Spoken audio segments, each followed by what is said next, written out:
दादूपुर नड़वी नहर है, ना तो वो चल रही है और ना वो बंद है। अभी उसमें बाढ़ का पानी आया और बहुत सा एरिया डुबो दिया। हमारा उसमें सरकार से ये कहना है कि या तो इसको चला दो और या फिर इसको बंद कर दो, एक तरफ लगा दो। या तो इसको चलाओ, जरूरत है इसकी, और अगर नहीं जरूरत है तो फिर इसको पूरी तरह से बंद कर दो। अब वो आधी बंद कर दी और आधी जो है उसमें पीछे से पानी आकर और अगले खेतों को मारता है। तो ये आज के मुद्दे थे जो जमुनानगर एरिया के थे। ये सरकार जो है वो अमेरिका की पॉलिसी पे चल रही है और अमेरिका की पॉलिसी बिजनेस करने की है। ये जो 3 कानून लाए थे ये भी उसी पॉलिसी पे थे जो WTO है उसको पूरी तरह लागू करवाना चाहते हैं। और आज 38 बेरोजगार प्रतिदिन सुसाइड कर रहे हैं और अगली पीढ़ी आप देखें अपने देश को छोड़ के बाहर जा रही है। डोंकी के माध्यम से जा रहे हैं, 1 नंबर में जा रहे हैं, 2 नंबर में जा रहे हैं, यहाँ की ज़मीन बेच के जा रहे हैं कि प्रॉपर्टी बेच के जा रहे हैं, वहाँ इन्वेस्ट कर रहे हैं। तो ये बदकिस्मती है, देश की पॉलिसियाँ जो हैं वो देश के पक्ष में नहीं है कि बाढ़ रोकने के इंतजाम नहीं किए गए। ये तो इतने महानालायक हम इनको कह सकते हैं कि जो बरसाती नदियों के अंदर से माइनिंग करते थे और वहाँ से सिल्ट निकलती थी, वहाँ से रेत बजरी निकालते थे और उनकी गहराई बढ़ जाती थी, वो नीचे चलती थी, आज वो भी बंद कर दी हैं।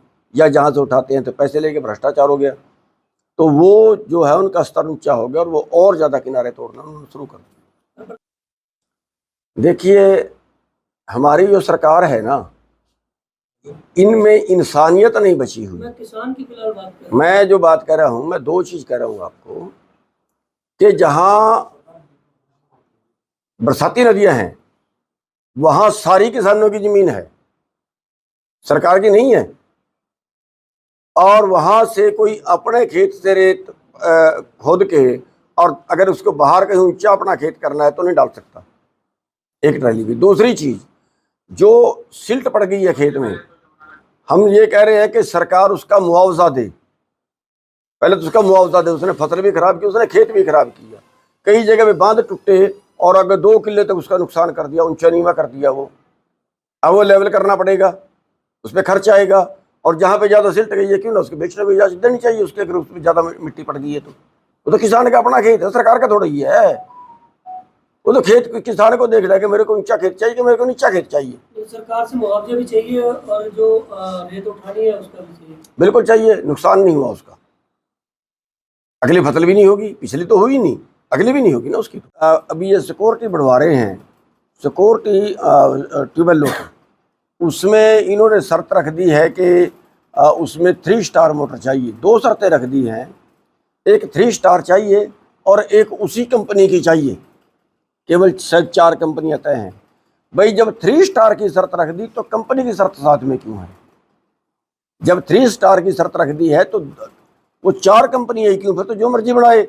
इसका मतलब ये है कि इसमें मोटा घोटाला है, उनसे मोटी रिश्वत ली गई है, इसलिए वो 4 कंपनियां तय की गई और उन्होंने 25-30 हज़ार रुपये मोटर का रेट बढ़ा दिया है। और दूसरी प्रॉब्लम इसमें ये है कि अब उन्होंने कह दिया है कि हर आदमी को जो भी कनेक्शन बढ़वाएगा उसको 3 स्टार मोटर चाहिए और इन कंपनियों की चाहिए। अब उसमें वो बिल मांग रहे हैं और हम उसमें ये कहना चाहते हैं कि उसमें बिल की शर्त हटा दीजिए, मोटर चेकिंग की शर्त रखिए। और आज के जो जमुनानगर के मुद्दे हैं, तो यहाँ पे हम घूमे हैं, यहाँ पे देखा है तो बहुत सी फसल मर गई है। अब भी पानी जो है दोबारा से आ गया और पानी भी चल रहा है कई जगह पे, तो बहुत सी फसल का नुकसान हुआ है। और हमारे जो मुख्यमंत्री जी हैं उन्होंने केवल 15,000 रुपये मुआवजे की अभी तक बात की है, और वो भी उन खेतों में है जहाँ पे दोबारा धान ना लगे। अगर दोबारा धान उसमें लग जाती है उसको वो नुकसान ही नहीं गिनते, जबकि वो बहुत भारी नुकसान हो चुका है, क्योंकि जो पछेती लगेगी वो उसकी निकासी भी कम होगी और उस पर दोबारा से खर्च भी आएगा। लेबर के रेट 2 गुने हो गए हैं और पौध भी कहीं आसानी से नहीं है और उसकी निकासी बहुत कम रहेगी, और इसमें आगे जो अगली फसल होगी गेहूँ वो भी लेट होगी। तो इसलिए हम जो मांग कर रहे हैं वो ये है कि जहाँ पे दोबारे ना लगे उसका 40,000 रुपये का नुकसान देना चाहिए मुआवजा, और जहाँ पे दोबारा लग जाती है वहाँ का 15,000 रुपये कर देना चाहिए। और जो गन्ना है, गन्ने का मुआवजे की अभी तक कोई जिक्र नहीं आया है, क्योंकि गन्ना जो है 1 एकड़ से 1.5 लाख रुपए का हो जाता है, तो 1 लाख रुपए गन्ने का मुआवजा जो है वो मिलना चाहिए।